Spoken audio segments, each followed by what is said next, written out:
¿Cómo comenzó tu inquietud con esto de Bien, esta pasión que hoy bien. tenés? Sí. Porque realmente nos hemos puesto a charlar y te noto un apasionado, porque disfrutás todo lo que haces y disfrutás comunicarlo, que eso es importante, que no quede la información en uno, darlo para que cada uno lo pueda tomar, ¿no es cierto?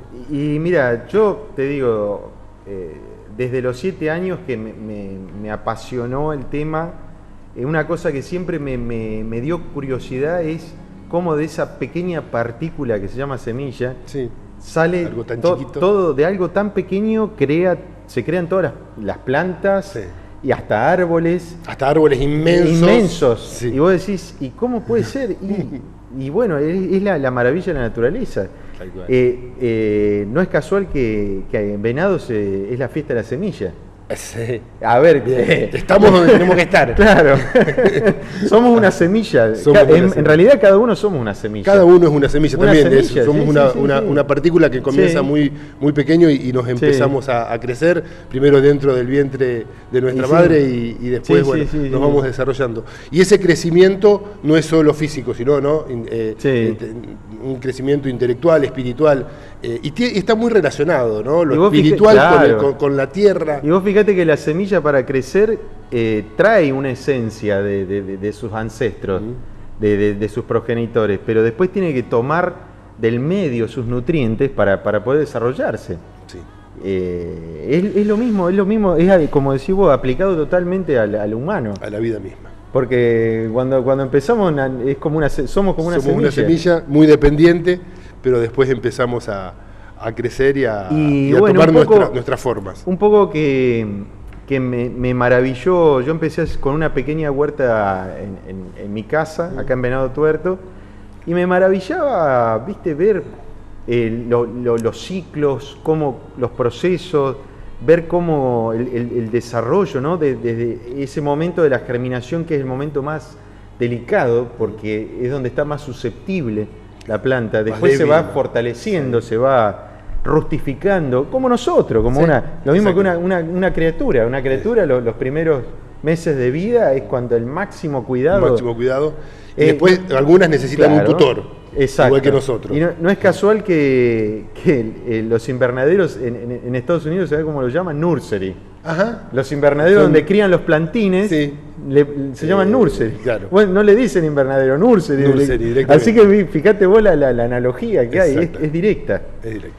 Y fíjate vos que yo le digo a la gente, dice, cuando me dice, pero viste, yo planté unos arbolitos y no me creció. Y no me vinieron. Les digo, vos tenés que pensar que es una criatura. El arbolito, cuando lo ponés, no es tirarlo ahí, no es que yo lo pongo y me olvido. Vos imaginate, es lo mismo que le digo, vos cuando, si son chicas, le digo, vos si tuviste nene, le digo, los cuidás hasta que aprendan a caminar. Por lo menos. Y los seguís cuidando. Por lo menos el arbolito lo tenés que cuidar hasta que aprenda a caminar. Hasta que aprenda a quedar separado. Claro, o que no lo voltee el viento, que eche buenas raíces, cuidarlo de las hormigas. Es lo mismo. A ver, hay una analogía totalmente directa. Bien. Totalmente. Ese es un primer concepto, entonces. Sí, hay una analogía entre nuestra vida y la vida de estos seres, de los seres de las plantas, del reino vegetal. Es totalmente directa. Aparte que si no fueran por las plantas, no habría oxígeno, no habría... Es tan necesaria. Alimentos. No hay vida. Madera, fibras... el agua pura también depende de las plantas. El control de agua de las napas. Hoy en día que tenemos las napas tan altas, sufrimos inundaciones por las grandes deforestaciones. Se está hablando de que ya está medido la cantidad de agua que puede bombear una planta, pero no solamente que te bombea agua. ¿Sabés lo más lindo que es esa agua? La planta tiene la capacidad de desdoblar la molécula del agua y liberar oxígeno.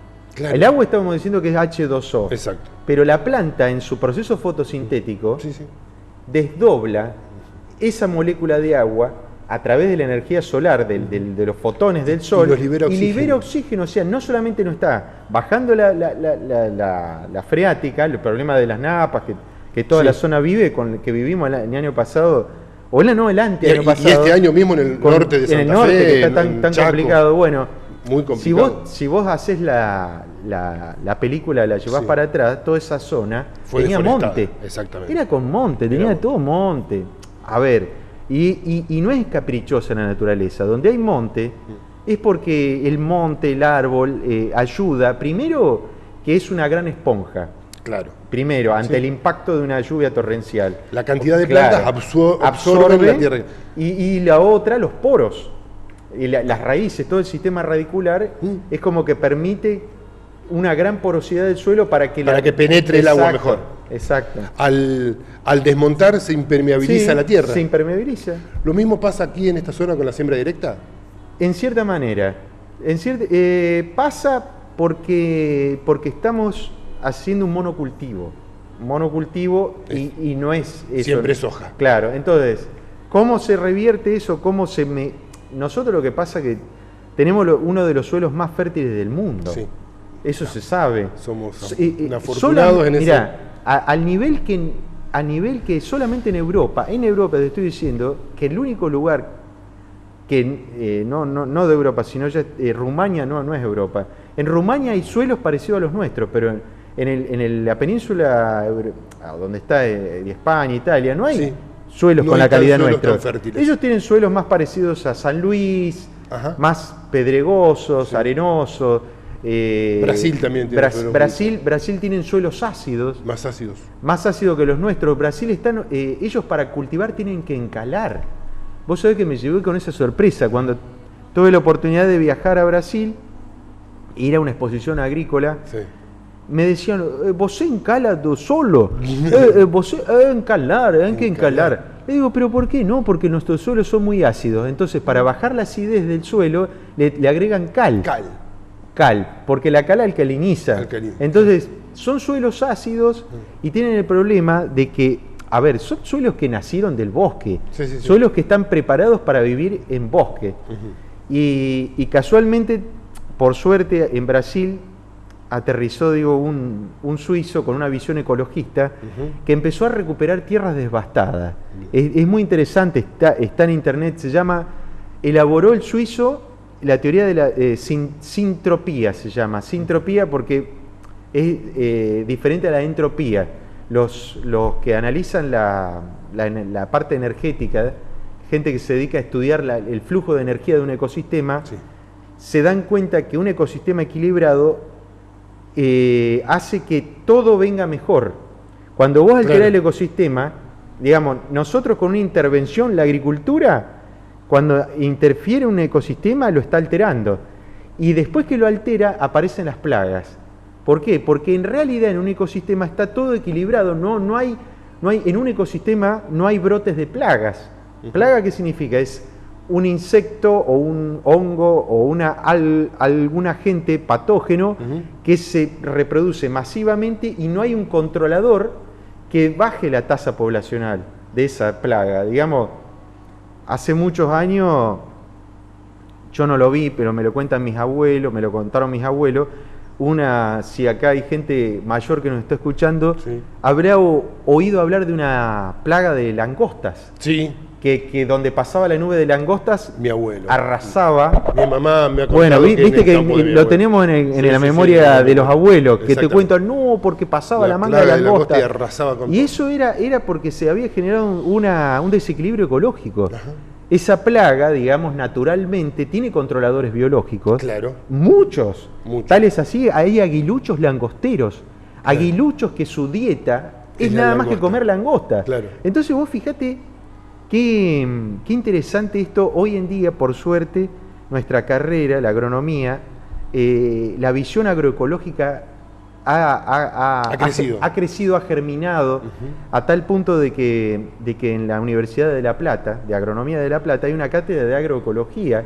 Para recibirse de ingeniero agrónomo tenés que aprobar esa materia, saber de todo esto que te estoy diciendo, de entender un ecosistema.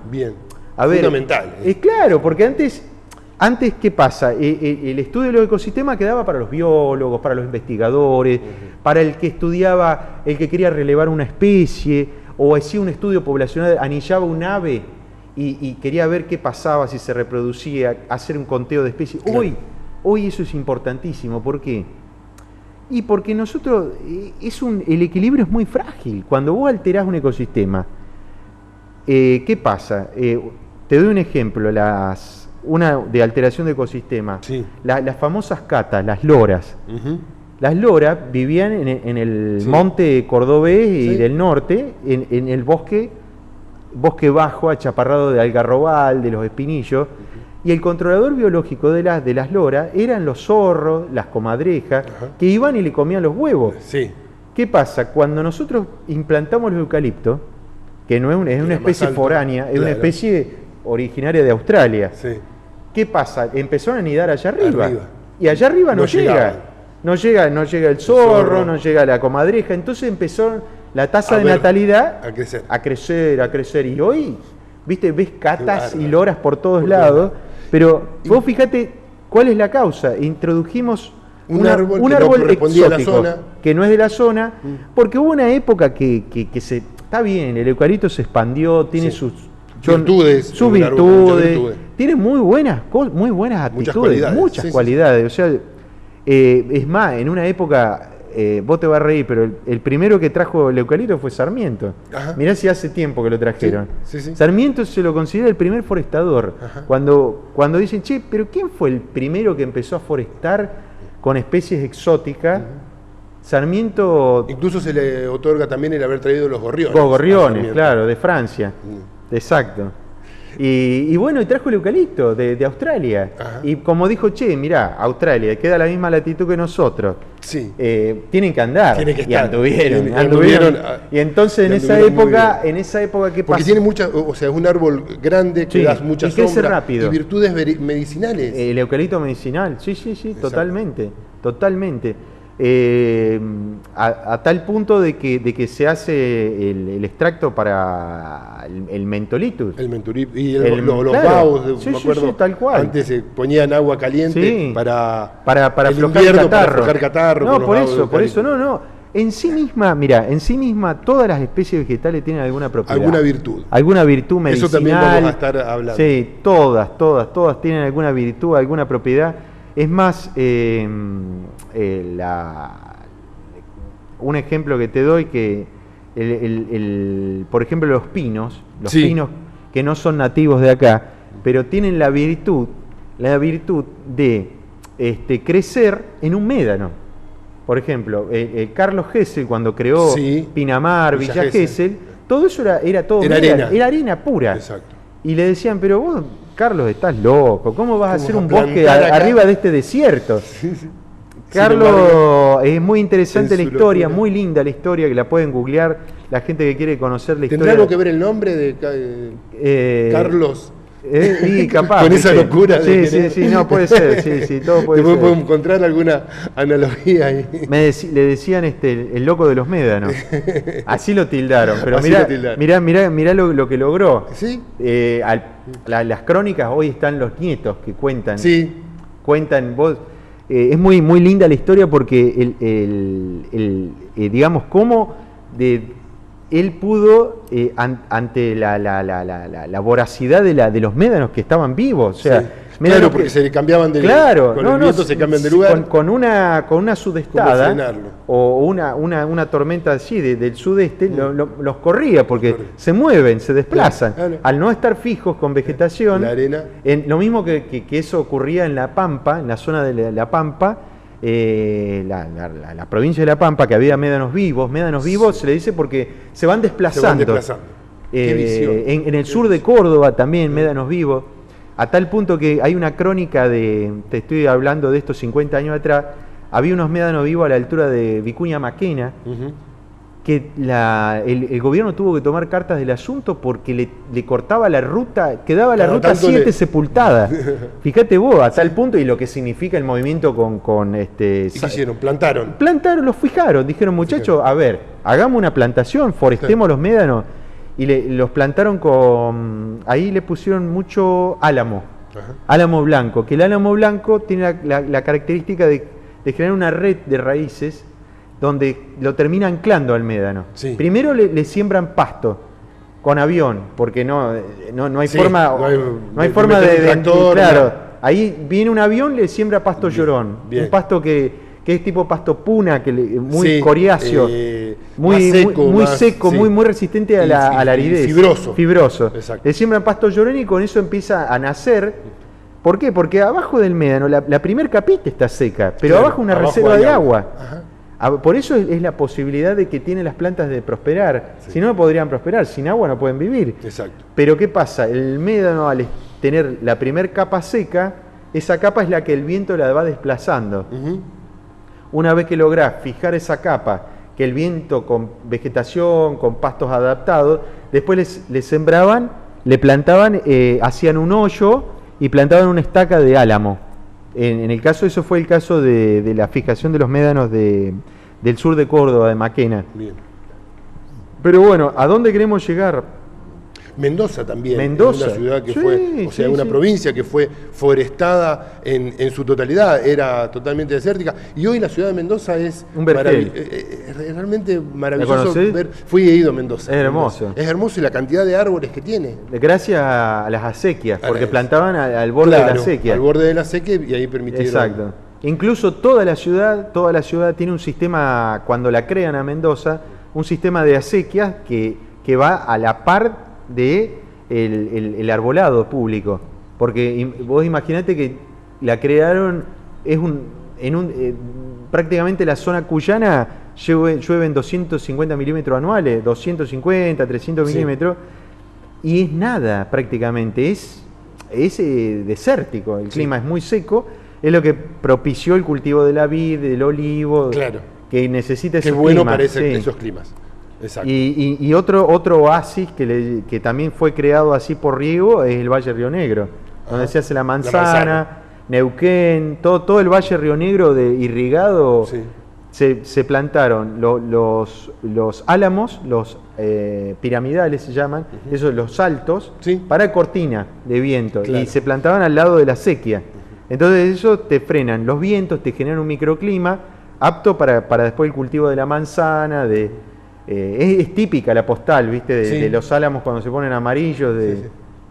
Incluso es típico la postal de ir por la ruta y ver cascos de campo con la alameda rodeada de árboles para eso, ¿no? Ese es el motivo, ¿no es cierto? Parar el viento, a la vivienda. El viento patagónico y darle un poquito de refugio también a la gente que vive ahí. O sea, no es una cuestión estética solamente. No. Uno que no conoce el tema. La función es un rompeviento. Rompeviento, porque la Patagonia son fuertes los vientos. Sí. Incluso aquí mismo en nuestra zona también tenemos ráfagas rodeados. En la época que había ganadería en esta zona, hace muchos años, quedó en el deporte, en el recuerdo. Quedó en el tiempo. Los agricultores plantaban cortinas forestales, las llamaban cortinas de rompeviento, para darle mejor bienestar a la hacienda. Ya se está estudiado, digamos, vos tenés acá, en nuestra zona tenemos dos frentes de tormentas que nos ingresan, ya sea del suroeste o del noreste, y con vientos fuertes. Entonces, muchas veces una cortina, tanto que te frenen los vientos fríos del sur, cuando vienen las tormentas del sur, o las tormentas del norte, y la hacienda busca refugio abajo. Cuando hay una tormenta, busca refugio del monte, o en verano, los días de mucho calor, busca la sombra. Por eso había montes. Por eso había mucho monte. Después se fueron talando. Por lo general esos montes se hacían de eucalipto, porque eucalipto, casuarina. Carlos, decíamos de hablar y de contarle a la gente lo simple que puede ser tener una pequeña huerta en casa, ¿no? Y los beneficios. Tal cual. Los beneficios, verdura fresca, espectacular. Decir, me levanté hoy y dice, ¿con qué acompañamos el asadito o la pizza? Hoy que sale una pizza de rúcula, ponele. Vas a cortar la rúcula fresca, recién cortada. Tierna. Eso no tiene precio. Y el sabor es otro. Y el sabor es otro, obviamente. Y justamente lo que... y sabemos lo que tiene, o sea... claro, ¿no? Y nosotros aparte, compramos aparte algo, que... no sabemos cómo fue cultivado, exactamente. No sabemos con qué productos se aplicó. damos por sentado que es saludable, que si hubo alguna aplicación de algún producto ya pasó el periodo de carencia que se llama, que es el periodo que la planta lo desdobla, digamos, lo procesa y lo elimina. Si hubo alguna aplicación de algún producto, que obviamente que la agricultura tradicional usa a los productos para controlar las plagas, pero hay un periodo que se llama respeto o periodo de carencia, que a veces son 20 días, son 30 días, depende del producto.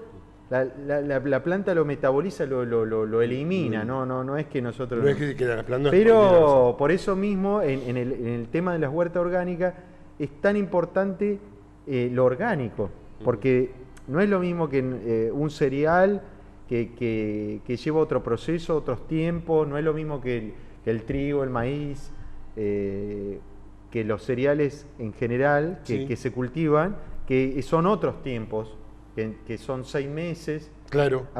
Te estoy diciendo, por ejemplo, un rabanito en 30 días. 30 días ya tenemos. Ya tenés rabanito, por decirte. Porque el que quiere iniciarse en esto, yo se lo digo como... Vamos a suponer que ¿cuáles son? Me está escuchando alguien que jamás en su vida hizo huerta. Tiene un pedacito de patio. Sí. ¿Con qué empezamos? Yo le diría que empezar... ¿Qué es lo más fácil, digamos? Sí, empezaría yo... Hay dos formas. Una es, primero, si tiene césped, remover la capa de césped. Si es gramilla, removerla con una pala ancha, sacarla. Sí. Se saca la primera capa, esa capa se rastrilla y después se puntea. Bien. Con técnica de punteo que eso está en el Pro Huerta, está muy explicado, pero la técnica de punteo no es invertir el pan de tierra, sino se hace una pequeña zanja de unos 25 centímetros y esas tierras que sacamos de esa zanjita la ponemos en una carretilla o en un cajón y después se va desmoronando. A ver si me explico. Bien. Se va clavando la pala y se va... Y hay mucho menor el esfuerzo. Claro, no es, porque viste que tenemos la idea de tener que dar vuelta el pan de tierra y eso implica todo un esfuerzo. Eso es muy interesante. Eso es una cosa que vamos a hacer en el próximo encuentro de herramientas para vivir, exactamente. Eso queda posta. Para romper el paradigma que la huerta es difícil. Es difícil. Y no es difícil. Hacer una pequeña zanja. Una carpida, sí. ¿No? Una zanja... ¿Para qué? Para que después te permita desmoronar. Solo desmoronar. Desmoronar. Entonces al desmoronar ya te genera un espacio. Va mucho más rápido, es más simple y no tenemos tanto esfuerzo. Clavás la pala y desmoronás. Y esa es la forma de carpir que promueve el Pro Huerta del INTA. ¿Por qué? Porque siempre en la primera capa... También si queremos hacer un ejercicio... Sí, obviamente. Si queremos hacer voy a la huerta para hacer a la vez un poco de gimnasia, el tema sobre todo cuando trabajamos con el cuerpo, tratar de flexionar mucho rodillas, no la espalda. No espalda y cintura. Sino que manejarnos mucho, que ese es otro tema, que la gente se jode la espalda. Sí.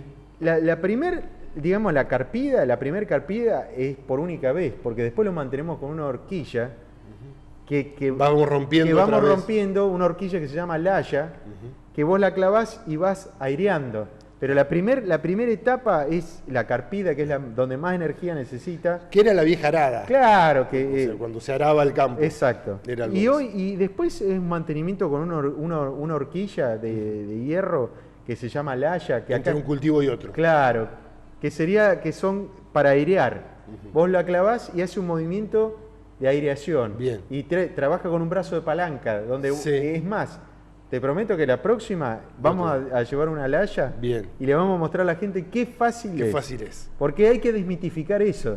Dice, vos cuando la gente le escuchás hablar, no, pero la huerta es difícil, viste que hay que puntear, que los yuyos me comen todo. Claro. El tema es los bichos. El tema es que vos, una vez que la etapa más sensible que es, hay que dedicar. Sí, obvio. Pero en la primera etapa, vos lograste implantar vamos a suponer, la lechuga muchas veces se recomienda hacer en un cajoncito, sembrarla y después trasplantarla, porque es una semilla tan pequeña que muchas veces desperdiciamos semilla porque la plantamos toda junta y la tenés que distanciar después para que se críe, porque si no... Hay cosas que sí la podemos sembrar al voleo y dejarla tal cual. Por ejemplo... Y el perejil, por ejemplo, la radicheta, la rúcula se siembra al voleo, se prepara la tierra, una cama bien refinada de tierra, que muchas veces recomendamos en la última capa, si tenemos compost, un compostaje, o hicimos o si no tenemos compost, se puede comprar humus de lombriz, pero la última capita, ponerle un compost. ¿Para qué? Porque el compost hay muchas formas, lo podemos, cuando hacemos compost orgánico, que es el reciclaje, lo podemos comprar si no lo tenemos, pero lo podemos hacer en casa con el reciclaje orgánico. ¿Cómo hacemos un compost? Vamos a suponer, muy simple, queremos hacerlo bien prolijo, no tenemos mucho espacio. Yo lo que hago, me consigo esos cajones plásticos. Sí. ¿Por qué cajones plásticos? Porque lo puede ser de madera, pero te lo termina comiendo. Te lo termina comiendo el mismo compost. El mismo compost te come el cajón de madera. Sí. ¿Qué hago yo? La más práctica, voy al verdulero amigo, que siempre del barrio, le digo, che, te compro un cajón de esos de plástico, que ellos cuando se rajan, eso lo tienen que reciclar o los tienen que devolver. Te lo dan por 2 mangos. Sí. Bueno, y lo forrás con cartón corrugado para que no se te escape por las endijas. Bien. Porque el cartón corrugado de las cajas te permite intercambiar aire y oxígeno. Bien. No nylon, porque hay gente que le mete nylon. No porque no por más que le haga agujeros, no. Lo mejor es cartón corrugado. Todo lo forrás de cartón corrugado. Este azul que viene también suele venir en la verdulería. El de las manzanas también. Y después empezás a poner una capa de la misma restos de cáscaras, de peladura de fruta, de la yerba, y eso si vos... la parte de adentro de la manzana, por también, ejemplo. Todo eso. Y hay 2 formas de hacerlo, con lombrices y sin lombrices. Las famosas lombrices rojas, que comen materia orgánica en descomposición. No tiene nada que ver con la lombriz de tierra. ¿Desperdicio de carne? O sea, grasa, eso no. Nada de origen cárnico. Nada de origen cárnico, bien. No porque atrae roedores. Bien. Y aparte que genera olores y eso. No, nada de origen cárnico. Lo que es de origen biológico no genera olor. Lo de origen vegetal. Únicamente vegetal. Hasta te diría, la gente que hace café instantáneo, café de filtro, sí. Eso también se puede poner. La yerba también. Bien. Todo. Tenemos hay un tema, por ejemplo, hay colegas que dicen no agregar cáscara de cítrico por la acidez que tiene, pero todo depende de la cantidad. Claro. No es lo mismo echar 1 kilo de cáscara de naranja que 2 o 3 cascaritas de naranja. Cada tanto algunas cáscaras. Porque la misma... Hay 2 formas, por eso yo digo, de compostar.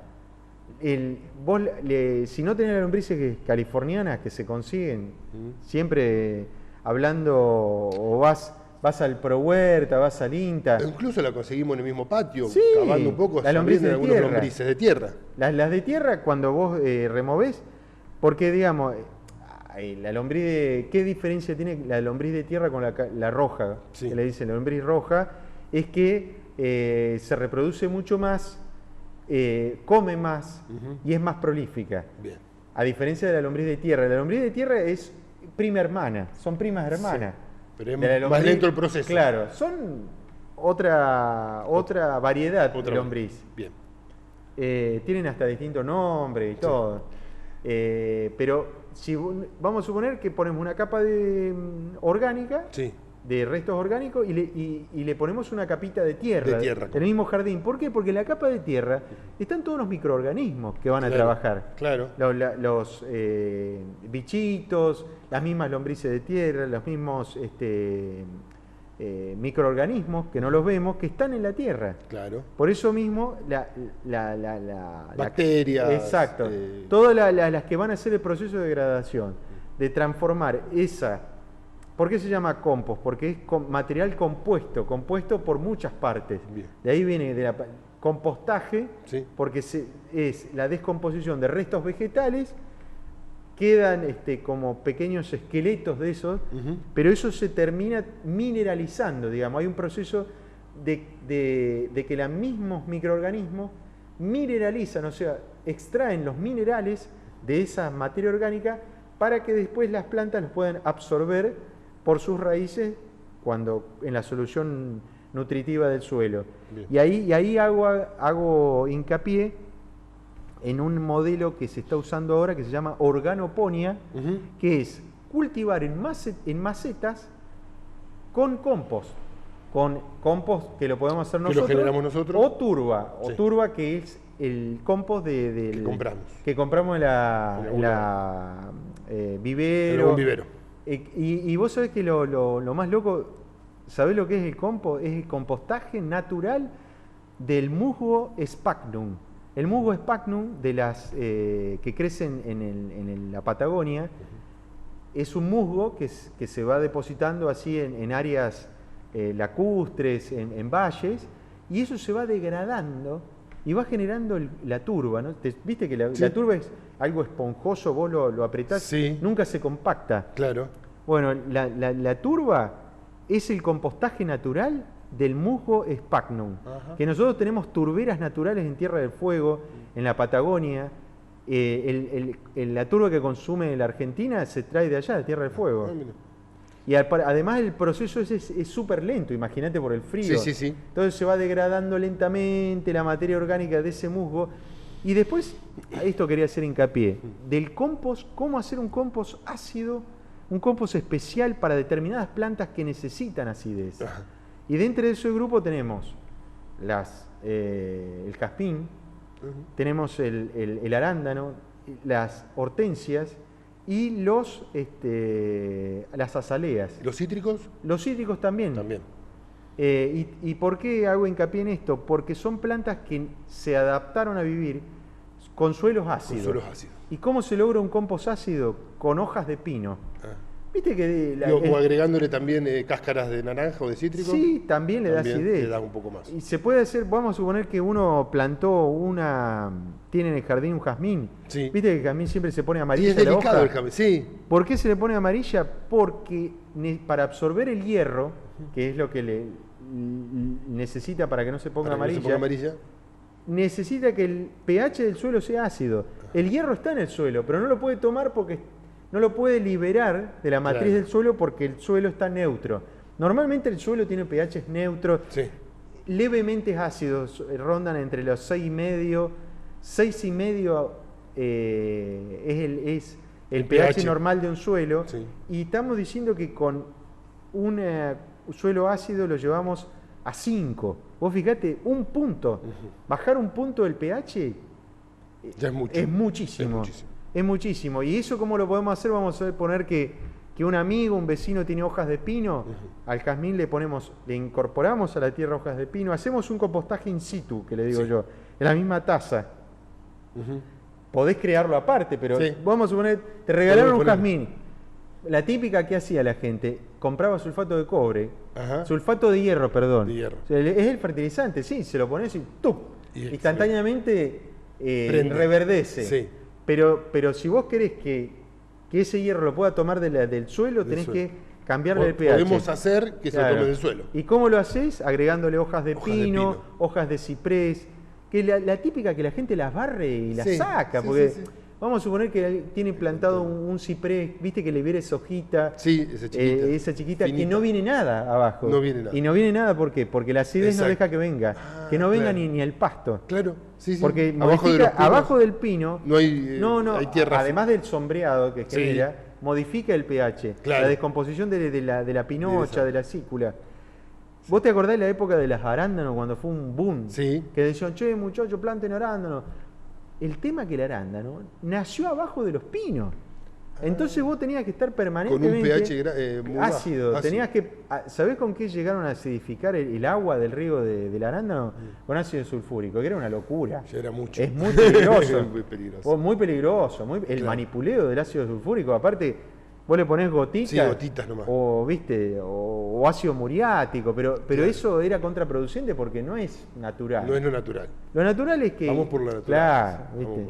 Hay posibilidades de que sea natural. Totalmente. O sea que es muy simple hacer un compost. Una cajita de plástico o de madera, lo cual nos va a durar menos tiempo, con cartón coarrugado alrededor para que circule el aire. Y vamos poniendo las capas de capas de pasto, incluso cuando cortamos el pasto podemos agregar capas de tierra. El compostaje del pasto y de ahí eso se convierte en un humus, ¿no? Como si fuera, lleva su tiempo. Parece una tierra. ¿Cuánto tiempo lleva a tener el compostaje vamos a suponer que la gente que ahora, viste, que crece mucho el pasto y se recorta mucho el pasto. Yo el compostaje del pasto siempre recomiendo hacerlo aparte del compostaje de los restos orgánicos. Se puede mezclar todo, pero ¿por qué?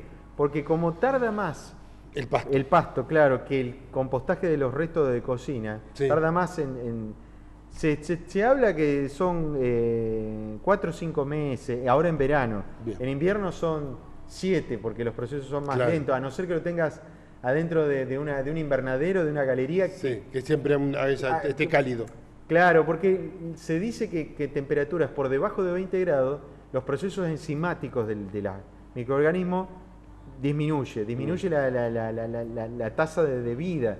Claro. Entran como en stand-by. Exacto. En verano es como que la vida explota, digamos. Hay mucha más degradación, más calor, más bacterias, más microorganismos. ¿Cuánto tarda en transformarse definitivamente en tierra? Y depende del volumen que tengamos, pero se estima entre 4 y 7 meses, depende de la temporada, de la época del año. En invierno tarda más, pero en 5 meses podemos llegar a compostar un pasto. Un recorte de pasto, poniéndole capas de tierra, como una lasaña, le digo yo.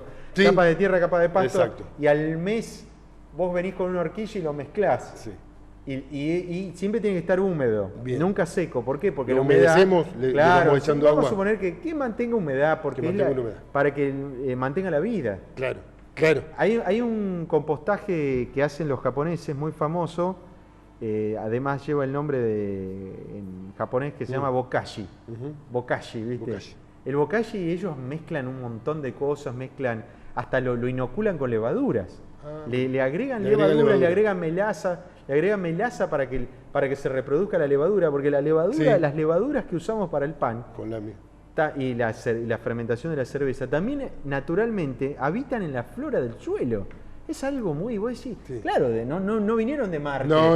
O de la trajeron químico. No vino en un asteroide. La levadura está presente, claro, en la flora natural del suelo. Qué maravilla. En la flora natural del suelo. Volvemos a retomar cuáles son las plantas entonces que podemos empezar con la huerta, decíamos. Yo les recomiendo que empiecen con cosas muy fáciles. Lo más fácil. Como hacer lechugas. Que tenemos que hacer rúculas y después trasplantarla, es lo ideal. Y lo ideal. Rúcula que la sembramos al voleo. La rúcula, en esta época del verano recomendamos que le dé sombra a la tarde, porque la rúcula le gusta el frío. La rúcula el ciclo natural de la rúcula es de otoño-invierno. Bien. Naturalmente es a partir de marzo, abril. ¿Podemos hacer rúcula? Podemos también con el recaudo de que a la tarde buscarle la sombra de algún árbol, que le dé sol a la mañana nomás. Bien. Porque tenemos unas temperaturas. ¿Y en invierno no? Que le dé sol todo el día. No, en invierno sí, en invierno en lo posible. Por lo menos 4 horas. De sol. Cuando elegimos la huerta para el invierno, 4 horas de insolación mínima. Bien. Buscamos el lugar más soleado del jardín. Y porque viste que las horas de luz son mínimas en invierno. Otra cosa que es linda, que es rápida y rústica. Repollo. Los repollos, hay una variedad de repollo que es más chiquito, que se llama corazón de buey, que tiene forma cónica. Ese es más precoz que el otro, el redondo. También el repollo se recomienda sembrarlo a partir de mediados de febrero, porque hay un conjunto de plantas que no les gusta tanto el calor. Claro. Porque naturalmente son de ciclo otoño-primavera, otoño-invierno-primavera. Entonces, ¿qué pasa? Lo podemos hacer, pero con el recaudo de buscarle que le dé sombra a la tarde. Claro. Lo que viene ahora, el zapallito del tronco. Ahora el zapallito del tronco. Estamos en la época. Ya. Todo lo que sea familia de los zapallos. ¿Y cómo se siembra? ¿El voleo, el zapallito? El zapallito del tronco, por lo general, vos carpís un hoyo. Preparás un hoyo y le pones 3 semillas, ya sea el calabacín o el del tronco, porque cuando desarrolla un diámetro de 1 metro. Claro. Las hojas, es una planta que se expande. Sí, es rastrera. Rastrera y se expande. Entonces, se recomienda siembras que le llaman por hoyo, o si tenemos la huerta carpida, teniendo la precaución de distanciarlo por lo menos 1 metro, entre plantas, para que no compitan. Claro. Porque son plantas gigantes. Sí, se hacen grandes. Y por lo general lo que hacemos cuando hacemos zapallo, dejamos un área más rústica, Igual que el zapallito verde, por ejemplo, el zapallito verde también, el zucchini. También, el zucchini también. Tiene esos cuidados. A esa distancia, por lo menos 1 metro, 90 centímetros entre plantas. Sí. Porque si las sembramos muy juntas, compiten entre ellas y es como que... Se debilitan. Claro, la competencia no permite. Lo mismo que la lechuga. Si no las trasplantamos por lo menos a 20 centímetros, la lechuga dulce no se cría. Y esa competencia entre plantas genera que se vayan en semilla y no nos den hoja, que es lo que queremos. Exactamente. ¿El tomate? El tomate, la siembra recomendada también en un cajoncito, estos mismos cajoncitos que lo puede ser cajón de madera, cajón plástico, que se llama siembra en almácigo. Sí. Se siembra en almácigo, se hacen los plantines, una vez que el plantín, el tallo desarrolló el espesor de un lápiz. El ejemplo es cuando ya el tallito tiene el espesor de un lápiz, ahí se trasplanta. ¿Por qué? Porque ya está rusticada la planta. Se trasplanta a la tierra 30 centímetros de planta. Y se le pone un tutor. Un tutor, exacto. ¿Por qué? Porque el tomate no tiene la capacidad de sostener el peso de los frutos. Por eso las típicas esqueletos de caña que se hacían, si no es con caña, lo podés hacer con una malla. Vamos a suponer que terminaste una obra, tuviste una obra en tu casa. Una malla cima, también se puede hacer. Malla cima, por plantarlo el tomate, obviamente que la tenés que sostener con 2 postes. A los costados y ahí lo ponés que se vaya. Lo atás con 2 postes con alambre, le ponés la malla cima y el tomate que se vaya buscando entre un tapial y una malla cima, por ejemplo, o 2 mallas cima. Esa es otra. O si no, la típica encañada, la típica cruceta de cañas donde después vos lo vas conduciendo y lo vas atando. Y bueno, y te digo, con una tomatera, una tomatera te da una cantidad y el placer de cosechar el tomate recién maduro. ¿Y por qué no tiene el mismo gusto el tomate ese? Es mucho más rico, más dulce, más jugoso al tomate que compramos en la verdulería. En general, el tomate de la verdulería está tratado genéticamente. Son tomates que se alteró el gen de la madurez. Los larga vida no tienen el sabor que yo me acuerdo del tomate que comía cuando era chico. ¿Por qué? Porque el problema del verdulero era que se le hacían salsa en el cajón. Claro. Entonces, el tomate, le dijeron, che, a ver, ¿cómo hacemos? Y bueno, a ver, buscarle la vuelta, alterar el gen de la madurez. Está alterado, en realidad no es un tomate transgénico, sino tiene una alteración del gen de la madurez. Y el gen de la madurez está ligado al sabor. Claro. Es netamente ligado al sabor. Cuando vas y ves un melón, para saber si está maduro, tiene que liberar ese aroma a melón. Vos te lo acercás y decís, a ver, ¿está maduro? ¿Le falta? Ya está. Vos lo podés cosechar antes de que madure en la planta el melón, porque desde el campo hasta después la góndola a lo mejor le lleva una semana. Se puede sacar antes porque también es muy perecedero el melón, ¿viste? Claro, una vez que ya maduró, los melones rocidos de miel, pero viste que vos si tenés un melón en una frutera, el aroma que se siente aromatiza todo. Bueno, el melón y esos aromas son producidos por los mismos genes de la madurez, los que desencadenan la madurez. Claro. O sea, la madurez está ligada al sabor. Y hay todo un proceso enzimático y por eso mismo nos encontramos con tomates que no tienen sabor. No tienen sabor. ¿Por qué? Porque se manipuló el gen de la madurez. No es que te va a hacer mal, pero no tiene sabor. No es lo mismo. Entonces, y caro. Entonces, ¿qué pasa? Vos, teniendo tu tomatera, te das el lujo, porque realmente es un placer ir y cosecharlo cuando la maduró la planta, cuando le dio todos los azúcares. Por eso es tan dulce, tan sabroso. Incluso vi un proceso donde se puede hacer una planta de tomate con un tarro de estos de 20 litros de plástico donde se le hace agujeritos a los costados, tierra, y que la planta vaya colgada de algún lugar y se hace una serie de agujeros alrededor de un tamaño de unos 5 o 6 centímetros. Es impresionante los autores de autocultivo que le digo yo, de gente que sube su propia huertita, que la sube y te explica. Y esta maravilla del YouTube permitió para mí expandir mucho más estos conocimientos que antes decía, che, será difícil, ¿cómo hago? Y lo más lindo, y te termino el tema del tomate, lo más lindo que vos podés hacer la cosecha de tu propia semilla. Vos decís, te salió un tomate espectacular, sabroso, decís, che, yo quiero me junto las semillas para volver a sembrarlas. Sí. Lo mismo que los cherry. Sí. Hoy en día vos decís, vas a una forrajería y decís, che, dame semillas, no te venden semilla de cherry. No te venden. Y porque es cara. Es cara. Y entonces, ¿cómo podés hacer? Y bueno, cuando vos comprás el cherry, sí, juntás la semilla, la ponés en un colador, le sacás todo el agua, después yo uso un Rolisec, pongo un papel de idea en un Rolisec.